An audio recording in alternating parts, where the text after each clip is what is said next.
Alright, so we're back at the Sunken Valley. Let's go ahead and clear back to where we came from, which is this way. And we're going to deal with these gunners. Kind of a pain in the ass. Easier to deal with when you can take one of them out quickly. And then just... if you get that first deflect off, they're a lot simpler to deal with. Dodge the gunshots. For some reason I missed that.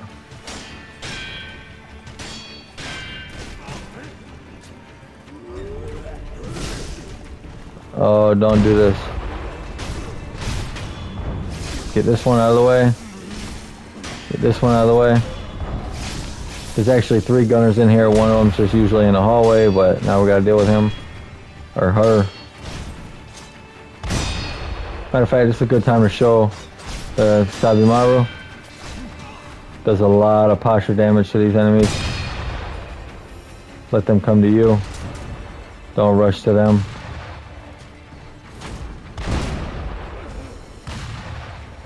Oh, now they're stuck in the hallway.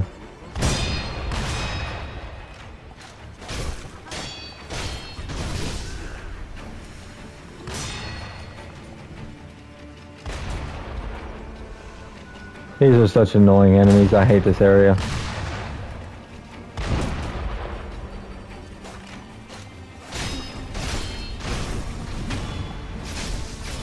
Clear out one. Deflect.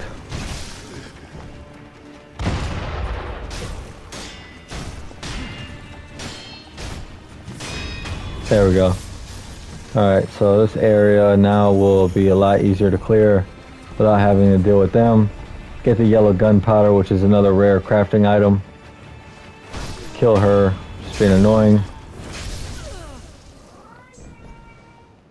And we are going to go ahead and just do our thing up to the Sunken Valley. Again, utilize the grappling points as often as you can.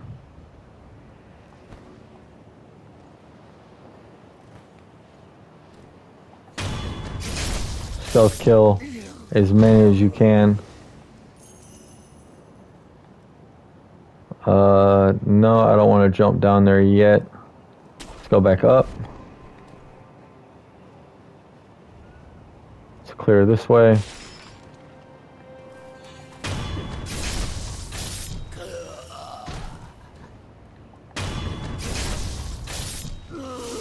And that should be it as far as the snipers go. Again, great place to farm for some rare crafting materials like black gunpowder, yellow gunpowder, but overall just a very annoying area to deal with in general. You got to worry about falling off, you got to worry about all the other stuff. So, alright, so in order to get back to the mini boss up here, and I realized at the end of last episode that I actually skipped a boss that we needed to go take care of. So we're going to do both of those in this episode. Go ahead and jump down here. Grapple over. Jump over or grapple. And there we go.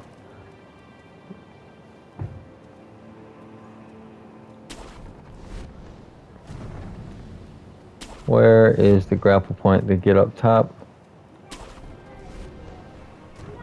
So we're looking to get back across the bridge here. Can't remember where the grapple point is. We'll find it. It's probably over here on this side.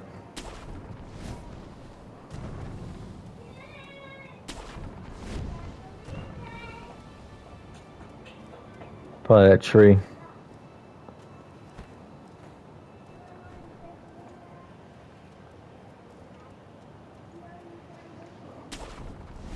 Alright, so now that we're back here, go ahead and sprint across.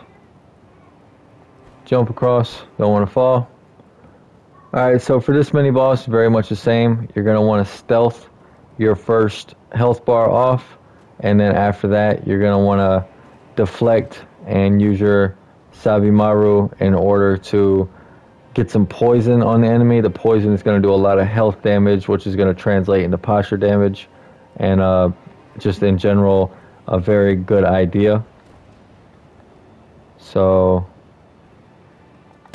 stealth. And then Sabimaru immediately does a lot of damage to her. And again, same moveset as the previous Snake Eyes. You're just going to want to deflect the regular attacks and then back away from that grab attack that she does. Very simple kill. Alright, so let's look at where we're going to go after this. Let's pick up all the items first. Alright, there's Snake Eyes. That's the last Snake Eyes you'll fight, so you can feel good that you don't have to deal with any of that bullshit again. Alright, so we're going to clear the Sunken Valley, and then we'll go back and we'll do the next main boss that we kind of skipped in Senpu Temple.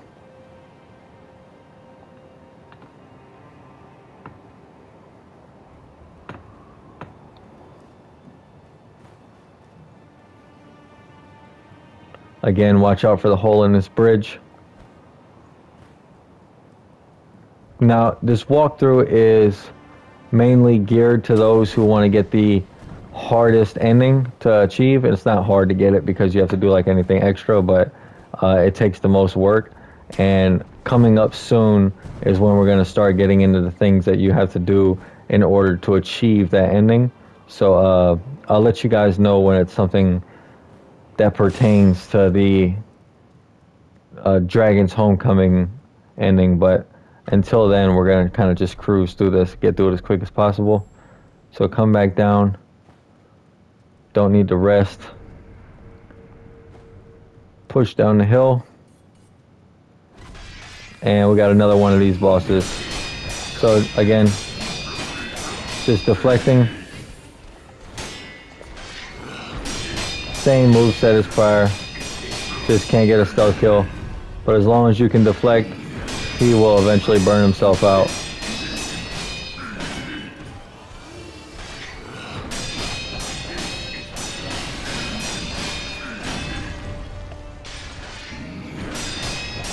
And should be coming up here, yep. Alright, so the next one, he'll end up dying. Jump over all his perilous attacks. Again, don't punish after the perilous attacks.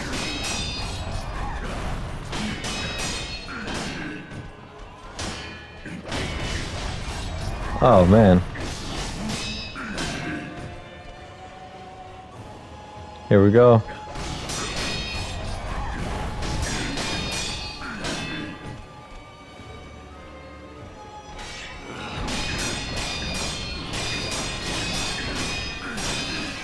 There we go, that's a good one. Oh, I was scratching my face, sorry about that. Alright. And we should have one or two more of these little flurries.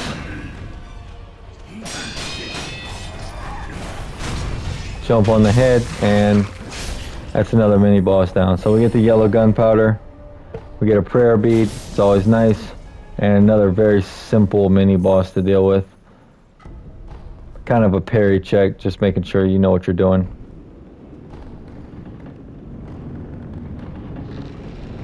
Alright, and now we can just run across this bridge. Nothing crazy going on there. Large fan, so a large fan made of red, dyed red Japanese orf leaves. Can be fit in a shinobi prosthetic to become a prosthetic tool. Divine abduction through an 8-handed fan. Once it's fine, but twice and you'll never return. If abducted, you'll head to Mount Kongo at Senpu Temple will perform various deeds. So this is the divine abduction I was talking about with the monks.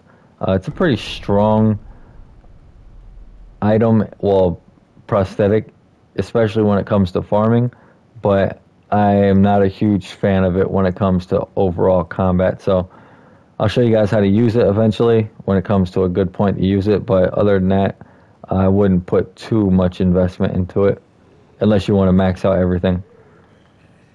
The ones you really need to be focused on when it comes to maxing out is your fan your Sabimaru, and your firecrackers. All right, so a little bit of grappling going on here. Gonna have to. No, come on, Sekiro. Oh yeah, it's straight up. I've been here before. This is a rough area. Now I remember why I hate this area. So there's a couple ways to get here. One, you can hit it from the bridge that we crossed in order to get to the mini boss, or two, you can jump from the bridge onto the grappling points. Jumping from here always makes it a little bit more difficult, but shouldn't be anything out of ordinary here.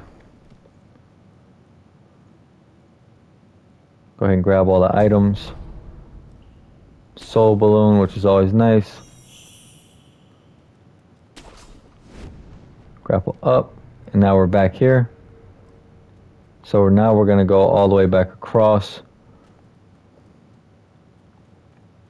The game even lets us. Nope. So we have to use the bridge, go all the way back down. It's kind of annoying.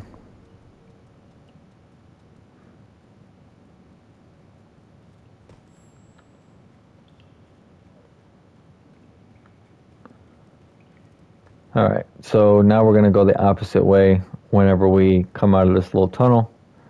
There's a couple items. I believe they're just rare crafting materials, nothing game breaking. I keep going this way, I don't know why. Nothing game breaking this way, but we want to get those rare crafting materials.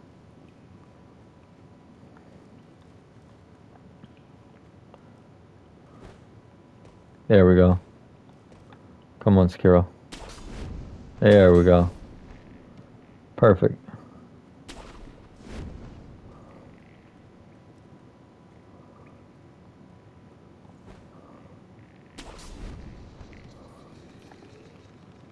Alright, so some bad guys down here. Go ahead and just do your thing. Remember, you can always jump on top of these guys. There's also going to be a large number of geckos in this area. It's kind of like a booby trap for you to get the items. But as long as you deal with the main threat, you're going to get the prayer bead, contact medicine, and a couple items from I'm poisoned. Oh my goodness. Send me back up. Nope. Alright. Up we go.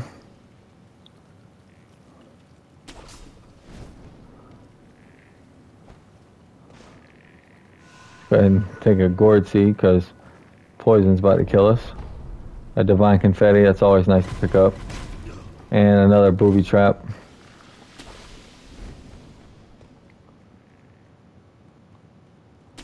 Let's get back up top. Pop a pellet just in case. And this way? Nope, not this way. Definitely not this way. Not that way either. So it was back this way. Where do we go from here? There we go.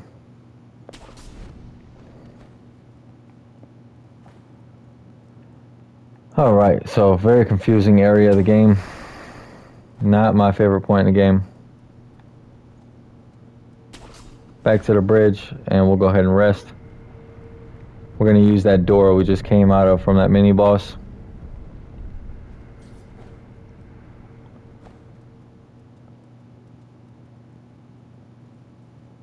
So a couple good items there. I think overall 3 prayer beads. Pretty solid start to any area, but this is the Sunken Valley Passage. So go ahead and cross the bridge.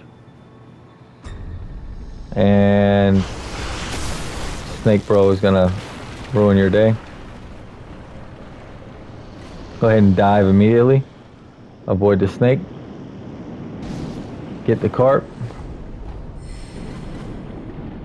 And then you got some enemy carp that you're going to want to take out just to make swimming in this area not so much of a pain in the ass. But there's some really good items in this area, so let's make sure we pick them all up before we keep proceeding.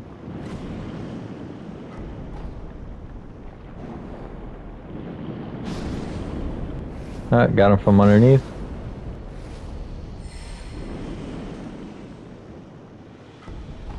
bulging coin purse, and the snake is looking for us actively on the surface, so we're going to do our best to avoid the surface. Get some more carp scales. Eventually we're going to have to go back to visit our carp vendor, because we picked up a whole bunch of them now. And more treasure carp scales, so we're looking pretty good on the whole treasure carp scale. And there we go with the snake. So dodge that bullet. That's why it's important to have that ability to breathe underwater before you get here. Alright, so we're going to rest. Didn't really need to rest, but go ahead and start heading up the trees. Get the rare crafting materials. And now we are at the Sunken Valley, which is going to start leading into our new area. So this is where the monkeys come into play. And again, like I said before, monkeys with swords are no bueno. So make sure you're dealing with the monkeys with swords pretty quickly.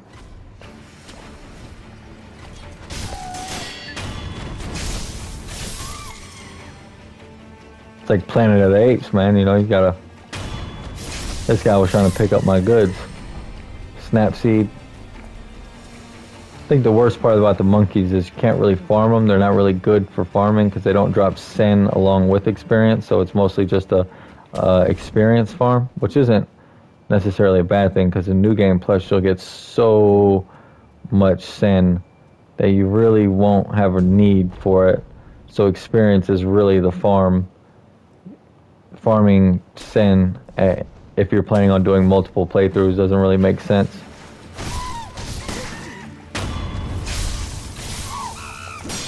But if I'm going to farm experience, I definitely want to be getting the benefit of farming some sen too, you know? Alright, so we're going to grapple over here. Get these spirit emblems and deal with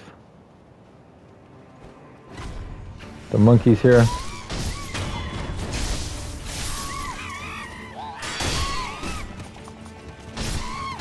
And again, all these enemies are completely optional. You do not need to kill these monkeys or pretty much any enemy to progress through the game. Sekiro can be played very much like a boss rush, but you will not get the benefit of using everything. However, it is a very rewarding way to play the game when you do not use everything. So it's almost like a catch-22 to not use everything, just because of how rewarding it is. Now, you're about to walk into a clusterfuck of monkeys, so it's best to try to pick up the items and then just stay away. You can see the monkeys are all gathered around this statue, or this tree. We're going to do exactly what we got to do to get away.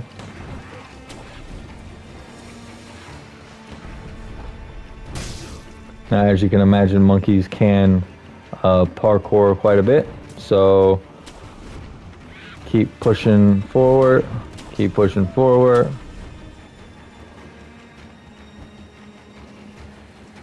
Jump on the little rope. And here, we're going to meet the old hag. Go ahead and rest and reset so we can drop the monkey aggro. And we'll go ahead and get in some dialogue with the old hag.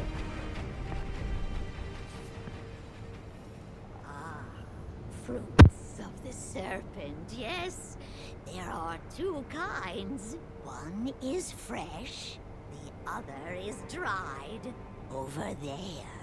The dried fruit is over there. Past the poison swamp. Down the nest. That's where you'll find it. What are you talking about? Dried fruit? Eh? Something troubling you? Rice for me. That's the way. Rice, I say. If something's not right, bless me with rice anytime. Alright, so we don't have any rice to give her. We'll come back when we do.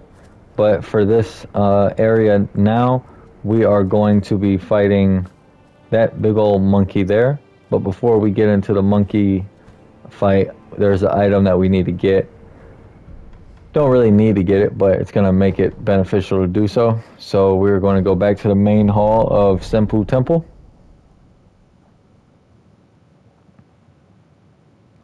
And what we're looking for is the mortal blade. So the mortal blade is going to be an item that's going to allow us to kill infested enemies very easily, and the monkey is considered infested. So here's a bit of the lore.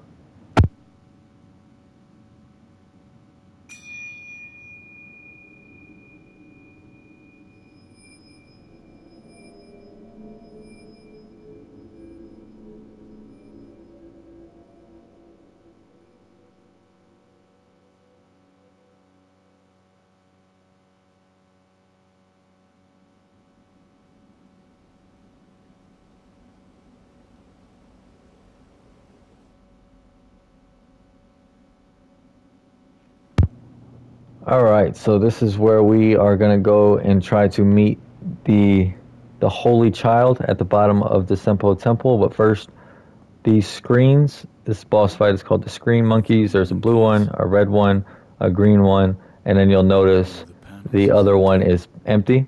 This is a play on the old Hear No Evil, See No Evil, I guess Feel No Evil, and then the other one is Invisible.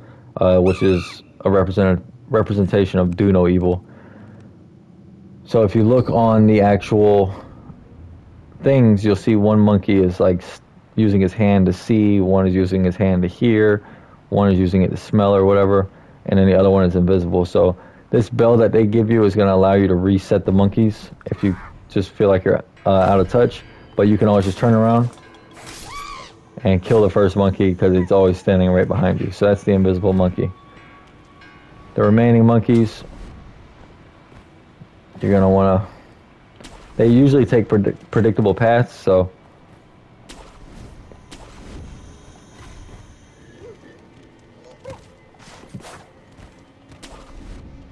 Now those terror monkeys will be a problem because every time you kill one of these monkeys, they will spawn a terror monkey and you'll have to deal with them eventually, but they kind of also offer you a way of rejuvenating your health like mid-fight. So not your typical boss fight here. This monkey's giving me the runaround. Let's go see if I can find the other ones. I'll kind of show you guys an easy way of dealing with this too. I'll be honest with you, it took me a long time to figure out what I was doing here, and I've had a few beers. Cannot wholly remember exactly what I did. So let's deal with the terror monkeys.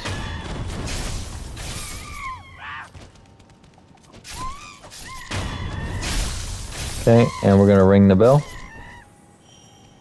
So this will affect the Hear No Evil monkey. There he is. Alright, so it's 2 out of 4. Now we're going to go to the other areas where the other monkeys will be kind of trapped in. It's kind of like a puzzle boss. It's not really a boss, but it is considered a main boss, so you will get a memory for this and increase your attack power off of it. Jump down here. Where is the... There's the gate. Alright, so the noise of the roaring waterfall is deafening. Surely no one can hear anything else in here. So, if you chase the hearing monkey, which can't remember the color, into here, it will not be able to hear you. Go ahead and deal with the terror monkey. Now there's 3 of them.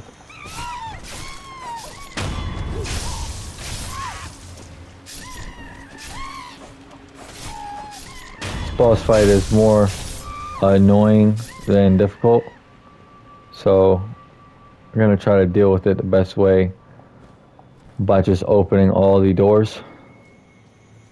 Where's the other door? This room is empty. Into the other one. One of them's like a wind chamber where it'll knock the it'll stop the monkey from running. This is another empty one.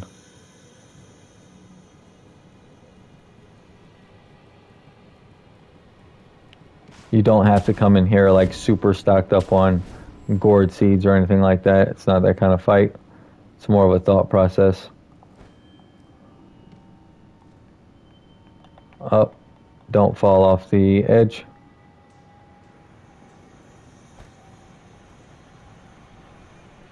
Let's go ahead and reset them.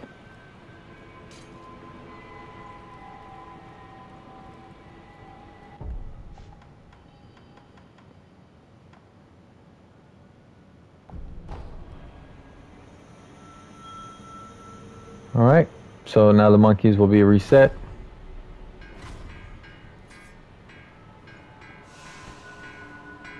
They're basically trying to protect this divine child, which is a pretty noble goal. I mean, all things considered.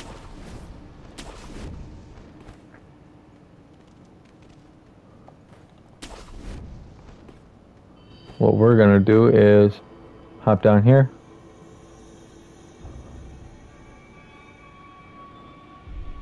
Nothing can be seen, so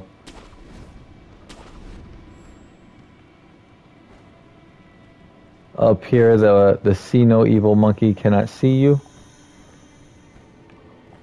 So we're going to want to chase the see no evil monkey into this building.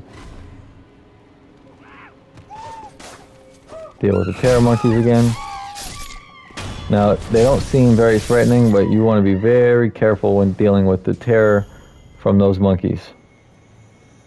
Alright, we're going to follow the footprints of this monkey.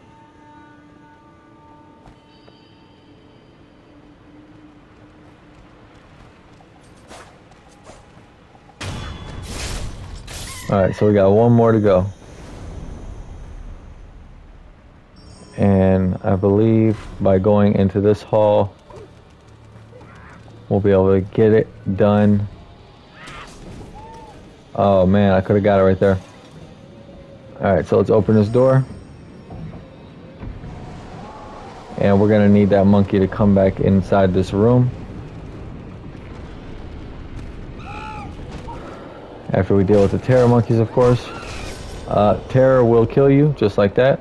So they caught me opening the door. So I'm going to run away and deal with them one at a time.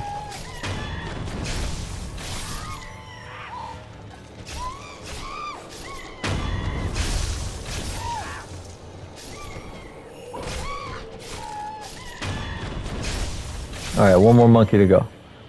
So let's go ahead and reset them.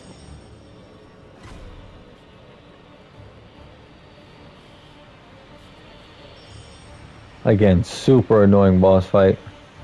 I must have spent 30 minutes on this boss fight my first time, just trying to figure out what the hell I was supposed to do. But if you get too confused and you need to reset them, use the bell. Now we're going to try to chase that one into the hall that we just came from with the wind.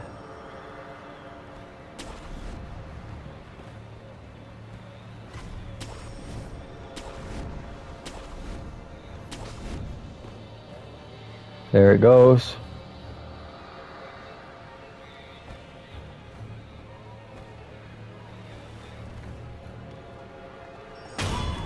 And we're done. Alright, so that's the folding screen monkeys done. And again, a bare flame in the wind. When it goes out, the place becomes quiet as night. Now that we've completed that, we're going to get transported to the, not the divine air, basically Kuro's, the equivalent of Kuro, the only successful experiment that the monks had. I forgot what she's called. I'll find out in a second. But they're basically trying to hide her by distracting people. A lot of people think that this was Buddha trying to protect the child.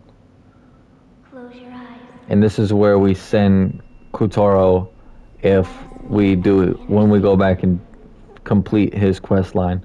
The only reason I haven't completed that quest line yet is because we needed the divine abduction. So we'll be doing all of that in our next episode.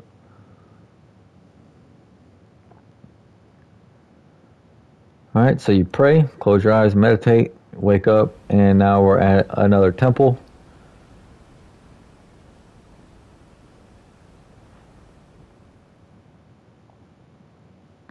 And this is where we're going to end this episode. That took me a little bit longer than I thought it was going to but the folding stream monkeys guarded the Hall of Illusions and befriended the Child of Rejuvenation. So we got the Puppeteer Ninjutsu, which is always nice. It's going to be needed in order to complete the very ending, or the final ending of the game. But until then, I'll catch you guys on the next episode, where we're going to do some side quests and we're going to head back to defeat the Guardian Ape.